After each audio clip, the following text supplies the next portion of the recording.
શું નામ તમારું? પિંડા ઈશ્વરભાઈ મંજી. કેટલા ટાઈમથી શરીરમાં બળતરા હતી? બળતરા તો લગભગ 5 થી 7 વર્ષ થયા. આપણે અત્યારે કોઈ દવા આપી તમને? ના. નહીં. પૈસા લીધા? ના. નહીં. બળતરા બંધ થઈ ગઈ? હા. બરોબર છે. તમને કેટલા ટાઈમથી તકલીફ હતી ભાઈ? 4 મહિના તો આંખો બળતી. બરોબર. હવે બધું બરે છે કે ઠરી ગયું? ઠરી ગયું. તો હનુમાનજીનું કામ કેવું લાગ્યું? ધક્કો ખાતો બરોબર છે કે નહીં? હા એમ ચમત્કારી છે હનુમાનજી. હા એમ આવો ચમત્કાર કરે છે હનુમાનજી. મિનિટની અંદર દુઃખ દર્દ દૂર કરી દે છે.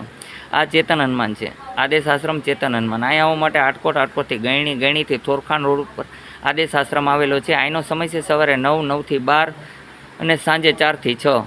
હનુમાન જયંતિમાં આવવા બધાને નમ્ર વિનંતી છે કે હનુમાન જયંતિમાં પધારજો. બોલો જય શ્રી રામ, જય શ્રી હનુમાન. સર્વ સંતોને ભક્તોને મારા પ્રણામ. હનુમાન જયંતિમાં આવવા નમ્ર વિનંતી. હું કોઈને કહી શકું ન કહી શકું, જાણતા અજાણતાથી કોઈ બાકી રહી જતા હોય તો આમાં સમાચાર સાંભળી લેજો. યુટ્યુબની અંદર ગોરી બાબા યોગીરાજ ચેનલ છે મારી, એમાં જોઈ લેજો. જેને કારણે તમને બધાને સમાચાર મળી જશે કે હનુમાન જયંતિનો ભવ્ય પ્રસંગ રાખેલો છે.